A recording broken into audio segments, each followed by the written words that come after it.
Bonjour et bienvenue à ce nouvel entretien. Nous recevons Maître Passy Mbayo, avocat de son État et qui se présente aujourd'hui dans sa casquette de président de la colline de Progressio Populorum, une structure alliée au parti présidentiel L'Union pour la démocratie et le progrès social UDPS. Avec lui, nous allons passer en revue le mandat du chef de l'État, mais aussi des perspectives par rapport aux élections de 2023. Il s'agit des choses à gauche, il s'en dit à droite, mais que pense l'allié de l'UDPS qui est aujourd'hui en face de nous, Maître Passy Mbayo, président de la COPOP? J'ai dit d'abord que c'est un plaisir de retrouver notre Congo. C'est la première fois que vous me recevez chez vous. La COPOP, c'est la colline du Populorum Progressio. Pardon, la colline? La colline du Populorum Progressio. Vous voyez le drapeau de l'UDPS? Oui. Il y a une périphrase finale, progrès social. C'est pratiquement cette périphrase que nous avons convertie en latin, qu'on appelle Populorum Progressio. Et pour faire la beauté, puisque nous sommes nés en 2010 comme une structure intellectuelle du parti, c'est ainsi que nous avons mis la colline du Populorum Progressio. Un peu comme pour l'adapter à l'encyclique papale de 1973. C'est ce que ça m'inspirait. Puisqu'il ne faut pas oublier que cette encyclique a aussi inspiré la création de l'UDPS en 1982. Puisque le progrès social était au rendez-vous des années 70. Or, c'est vers 70 qu'il y a eu fuite des 13 parlementaires. Exact. Et une année après ou 2 ans après, naquit l'UDPS. Et donc voilà un peu... nous sommes une structure désormais de masse au sein de l'UDPS et nous avons au moins 60 fédérations au pays dans le seul objectif de jouer le rôle d'auxiliarité aux côtés de l'Union pour la démocratie et le progrès social. Et surtout... Être un peu plus clair, Monsieur le Président? C'est-à-dire nous sommes une structure d'appui. Vous n'êtes pas un parti politique? Non, nous sommes une structure d'appui puisque les statuts de l'UDPS à 2 ou 3 dispositions, ont ouvert la porte à la création des structures, associations et ligues. C'est comme ça que vous allez vous rendre compte que nous sommes le seul parti politique au pays qui a le plus grand nombre de structures. Tout ce que vous apprenez là-bas, NGT, Force du Progrès, Asofachi, Asafachi, Fofat, etc., COPOP, c'est cette nébuleuse de la multiplicité des centres de gravité qui fait aussi la force de l'UDPS. Donc l'auxiliarité dont je parle, c'est l'appui politique, idéologique, stratégique, électoral, etc. Puisque moi-même, j'ai été candidat député national en 2018 pour le compte de l'UDPS à Lubumbashi.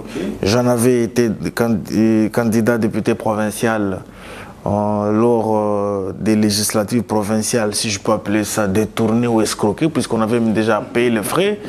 Et voilà. Donc voilà un peu ce que représente cette structure. Et la COPOP est née à Lubumbashi?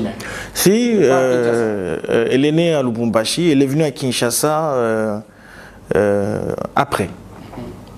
Et vous vous présentez donc comme une structure spécialisée dans la réflexion et vous apportez vos idées pour la marche du parti? Je dis que jouer le rôle du cercle de réflexion, c'est entre autres comme objectif. C'est-à-dire nous avons toute une panoplie d'objectifs, mais y compris la réflexion. Puisque, je vous donne un exemple. Le président Tshisekedi arrive en 2010, le Sphinx de Liberté en son temps à Lubumbashi. La structure lui propose d'aller quand même s'incliner devant la tombe de feu Frédéric Kibasa Maliba, dont le fils est un allié incontesté, chef de l'État. Voilà un peu de propositions comme ça. La réflexion fait partie du palier de l'auxiliarité. Le soutien électoral fait partie du panier de l'auxiliarité. Les questions des manifestations, d'organisation, etc., ça fait partie effectivement de ce que j'ai appelé grosso modo auxiliarité apportée à l'UDPS, puisque nous sommes une structure statutaire. Aujourd'hui, quels sont les sujets sur lesquels travaille la COPOP Et quelles sont les actions que vous entrevoyez? Bien, nous entrevoyons beaucoup d'actions. La politique étant dynamique par nature, donc on ne peut pas oser une seule minute tomber dans une espèce de léthargie. Puisque l'activisme fait vivre une organisation politique. Ça, c'est la première des choses. La deuxième des choses, étant une structure auxiliaire de l'UDPS depuis 2010, qui a en ce jour, je crois, 12 ans, je dis que sur le plan du parti lui-même, c'est son soutien, son orientation. Puisque le parti étant notre mère, notre alma mater, nous nous trouvons dans l'obligation comme des enfants qui ont déjà pris de l'âge et qui se trouvent obligés de penser aux parents. Comme qui dirait en droit civil, nous pensons pension alimentaire pour la mère, qui est le parti, etc. etc. Oui. Alors, sur le plan politique à proprement parler, Félix Tshisekedi étant notre couronnement, puisque pour un combat de 37 ans des rues, 37 ans de clandestinité, je dis toujours aux gens que le combat de l'UDPS a, à un moment donné de l'histoire, ressemblé à une lutte démocratique prolétarienne. C'est-à-dire, nous avons été ce parti politique-là qui a connu la marginalisation sociale, ce parti politique qui a connu le plus grand nombre de massacrés, ce parti politique qui avait le plus grand nombre d'emprisonnés, ce parti politique qui devrait à tout prix être muselé. Alors, c'est pendant 37 ans qu'ils ont eu le couronnement. Et ce couronnement mérite être encensé. Puisqu'il faut dire que Félix Tshisekedi a hérité d'un pays pourri et il est en train de se battre pour le sortir de la putréfaction. Et je vous informe que la putréfaction était profonde. Donc on ne peut pas non plus lui exiger de réparer la putréfaction de 52 ans. Vous savez, je vous donne un exemple. Le programme des 145 territoires, si le Congo avait été bien géré hier, on l'aurait résolu dans les 5 chantiers à Mokonzi. Pourquoi? Puisqu'il était prévu dans cette convention sino-congolaise de nous pondre 1000 écoles par année, 6000 km de rails, 15 000 km de routes, un centre de santé pour chaque territoire, etc. etc. Voilà que pour avoir géré le pays hier dans la kleptocratie, nous sommes dans l'éternel recommencement. En principe, l'on parlerait de manque à gagner. Mais finalement, le chef de l'État s'oblige, pour des raisons d'intérêt suprême de la nation, de lancer ce programme de 145 territoires, qui est un programme salutaire. Mais déjà, il y a des gens, il y a des langues qui pensent que c'est un projet mort-né. La question des 145 territoires est une question managériale. Donc il s'agit de l'exécutif du pays par le gouvernement, qui essaye d'encadrer ces choses. Le président de la République est conscient que son problème, c'est qu'il ne peut pas fabriquer de nouveaux Congolais. Son problème, c'est de transformer ce qui avait été mal conduit hier. Est-ce que ce sera facile? Ça sera facile, pourquoi? Puisque la source d'impulsion est pure. Nous l'avons 3 ans au pouvoir. Avez-vous appris qu'il a chassé de fonds dans Panama Papers? Avez-vous appris qu'il a été cité dans Congo Hold Up? Avez-vous appris qu'il s'est tapé de maison en Europe? Il a fait preuve d'un volontarisme politique positif inouï. Le président de la République se rend pour la première fois aux institutions de Bretton Woods. On met à sa disposition $1,5 milliard. Il dit créer un bureau technique qui travaillera en corrélation avec certaines institutions du pays. Prenez cet argent-là, mettez ça dans la gratuité de l'enseignement. Mais aujourd'hui, vous avez 4,5 millions d'enfants qui sont scolarisés. Oui. Le problème des langues, des mauvaises langues dont vous parlez, c'est que, disait Moulumbalou Kouji à la CNS quand il parlait du congolo-pessimisme ou du zaïro-pessimisme. C'est-à-dire c'est un sentiment qui persiste chez certains. Je vous ai toujours dit que lorsque l'opposant manque de matière à traiter, il devient par là détracteur. Il voit tout en noir, il voit tout en rouge. Voilà pourquoi le président de la République, ayant compris que l'ennemi du Congolais, c'est le Congolais lui-même, et que l'âme du Congolais a un problème. Les biens publics doivent être respectés comme étant des biens de la communauté, etc., etc. C'est comme ça qu'il a fait venir les députés provinciaux à Kin, en leur disant, par exemple, je vous invite. Autrement dit, c'est de leur dire, vous vous battez trop avec vos exécutifs, par moment à tort ou à raison. Mais voilà que je mets à votre disposition un projet développementaliste et progressiste. J'ai aussi besoin de votre contrôle. Impliquez-vous, voyez. Le ministre Mwando Simba s'est expliqué, je me suis rendu compte que le ministre Mwando Simba occupe un ministère qu'avait occupé son père au Zaïre. Oui. Alors finalement, je peux appeler ça en complicité avec le ministère de l'Intérieur, Finances, etc., etc., qu'est-ce qui se passe? L'on estime que l'on doit favoriser la main-d'œuvre locale, l'on doit booster des sociétés coopératives pour que quand ce projet arrive dans nos territoires, qu'il ne soit pas simplement un besoin de construction, mais aussi un besoin de relèvement du standing de vie de la population locale. Revenons un peu à la COPOP, Monsieur le Président national. Devant tous ces questionnements, aujourd'hui, il y a des gens qui jurent par l'absence de Félix Tshisekedi aux élections de 2023, sinon à son échec.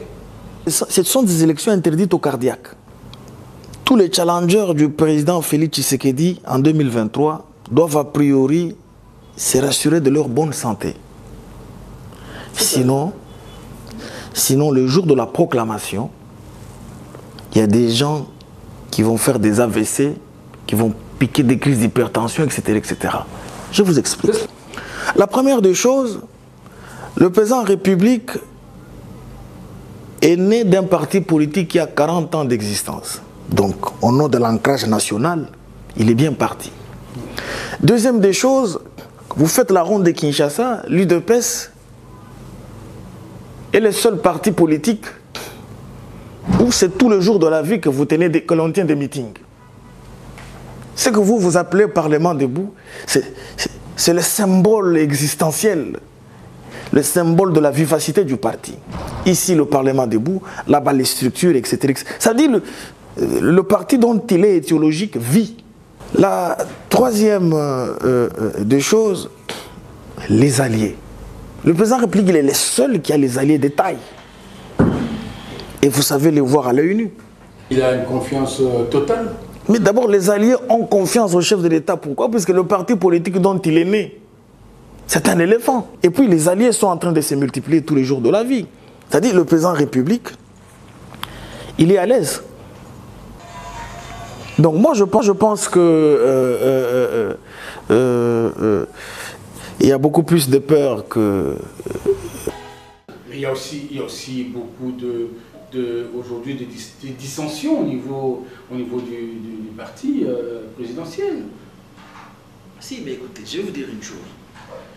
Est-ce que ça ne va pas fragiliser toute l'action, toutes ces belles pensions, toutes ces belles pensées, toutes ces belles idées, tout cet optimisme? Est-ce que ça ne va pas éroder un peu?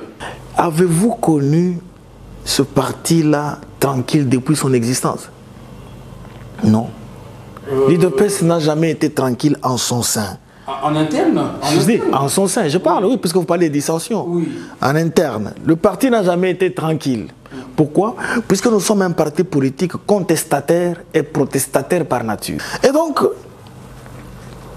toutes les élections, nous les avons affrontées avec nos jeunes contestataires et protestataires en interne. Vous comprenez? Alors les gens du dehors ne nous comprennent pas. Pourquoi? Puisque ils sont peut-être dans certains partis politiques qu'on appelle en sociologie politique, parti politique paroissial. Nous ne sommes pas un parti politique paroissial. L'UDPS est un parti politique idéologique.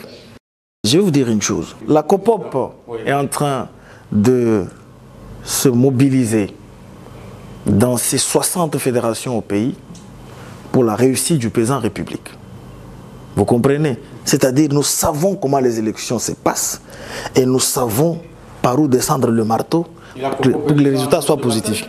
Et puis, imaginez-vous, nous, on ne se bat pas simplement pour la victoire du président Fathi, puisqu'on sait que c'est un acquis.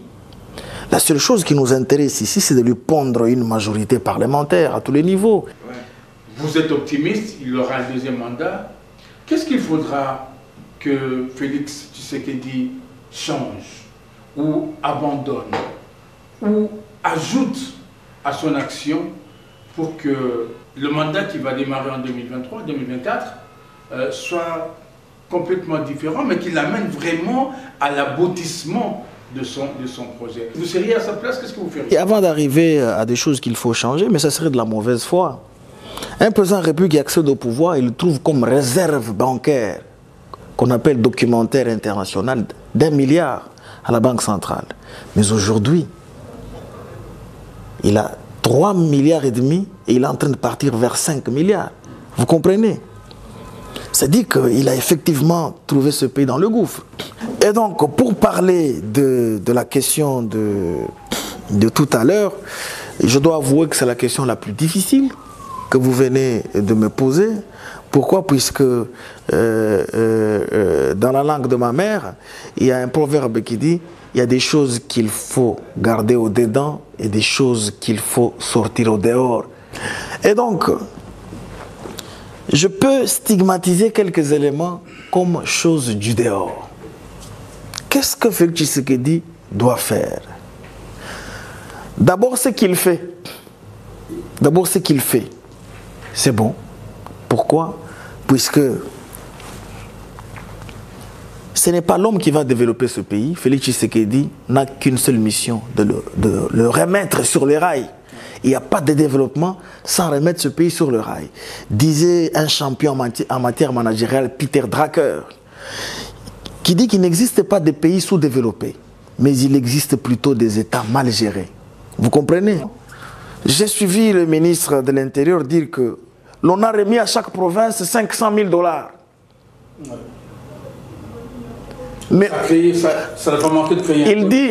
Il dit dans ses propos que nous avons appris que certains s'en sont partagés entre députés et gouvernements provinciaux. Mais cette question appelle à être inspectée et mettre en prison tous ceux qui auront malversé financièrement par rapport à cette question. Alors, il y a une autre question liée au panier de la ménagère. Vous comprenez? Les gens ne veulent pas le dire. Est-ce que vous savez que sur le plan économico-financier, même si le dollar est à 20, mais il est depuis un certain temps stabilisé. Avec tout ce qu'il y a eu comme Covid, la RDC a été proclamée parmi les pays qui ont eu à stabiliser la chose. On ne peut pas comparer la situation de la RDC qui a une économie extravertie à des États qui ont des réserves importantes. Vous avez vu, il y a des pays qui ont fait des recours à 50 milliards, à 100 milliards pour résister. Qui ont soutenu l'économie. Qui ont soutenu l'économie de leur pays. Nous avons aussi essayé de le faire ici chez nous. Nous avons aussi essayé de le faire ici chez nous. Mais seulement que les tissus économiques que nous avons trouvés, il était lamentable. Je vous donne un exemple.